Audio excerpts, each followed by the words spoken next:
আসসালামু আলাইকুম ভিউয়ার। আজ 16/4/2024 আপনারা দেখছেন আন্তর্জাতিক প্যাসেঞ্জার টার্মিনাল সারসা যশোর।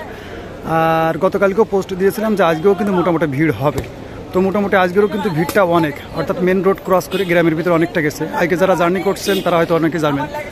তো মোটামুটি কিন্তু বর্ডারে অনেকটা ভিড়। আগে যেহেতু ঢাকা কলিকাতা 3টা বাসই আছে, তো যদি লক্ষ্য করেন তা ভিড়টা কিন্তু অনেক বেশি। মেন রোড ক্রস করে গ্রামের ভিতরে অনেকটা চলে গেছে। তো বলবো আগে যারা জার্নি করছেন তারা হয়তো জানেন অনেকে। আর বেনাপোল বর্ডার বিষয়ে যে কোনো কিছু জানার জন্য আমাদের পেজ ফলো দিয়ে রাখতে পারেন এবং আমাদের ভিডিও বেশি থেকে বেশি শেয়ার দিয়ে রাখতে পারেন। আর ভিডিও লাস্টে আমরা লাইন কত দূর গেছে সেটা দেখার চেষ্টা করবো ইনশাল্লাহ। যেহেতু লাইন অনেক বড়, এখনও 6:30 বাজে নাই, আর এখনও সবাই অপেক্ষায় আছে। অর্থাৎ 6:30 বাজলেই কিন্তু ভিতরে ঢোকা শুরু হবে। এখানে যে যাত্রীগুলো দেখছেন এগুলো ঢাকা কলিকাতা সরাসরি বাস এর যাত্রী। এই যাত্রীগুলো ঢোকার পরে সাধারণ লাইনটা টানা শুরু হবে, যেহেতু এখনও 6:30 বাজে নাই। তো আমরা লাইন শেষে আমরা দেখবো ইনশাল্লাহ, আমরা লাইনের শেষের দিকেও যাব আর বেশ কিছু ইম্পর্টেন্ট আপডেট আপনাদের মধ্যে শেয়ার করব। ততক্ষণ সাথেই থাকবেন ইনশাল্লাহ। তো এই লাইনটা যেটা দেখছেন এটা ঢাকা কলিকাতা, অর্থাৎ এই যে ঢাকা কলিকাতার যে সরাসরি 3টা বাস আছে, এনআর শ্যামলী, রয়্যাল কোর্স এবং গ্রিন লাইন, এই ঢাকা কলিকাতার বাসের লাইনটা এটা। অর্থাৎ এটা প্রথম ঢুকাই দেওয়ার পরে সাধারণ লাইন টান দেয় শুরু করে।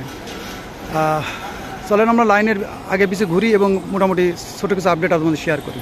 আর লাইন যেখান থেকে শুরু হয় সেখানের পরিস্থিতি, অর্থাৎ যেখান থেকে প্রতিনিয়ত আমরা দেখি আর কি।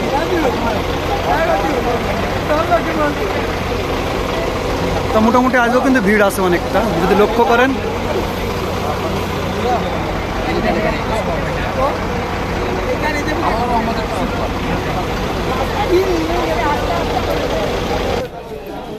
এই আছে মেন রোড শেষ, অর্থাৎ মেন রোড শেষ করে কিন্তু গ্রামের রাস্তা যদি লক্ষ্য করেন তো গ্রামের রাস্তায় অনেকটা দূরে চলে গেছে। অনেকে বলবেন আগে যারা জার্নি করছেন তারা হয়তো জানেন, মেন রোড ক্রস করে আছে মেন রোডের শেষ।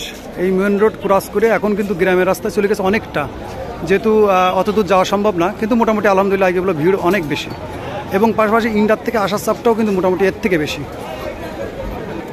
তো মোটামুটি আজকে কিন্তু গ্যাদারিংটা অনেক বেশি যদি লক্ষ্য করি।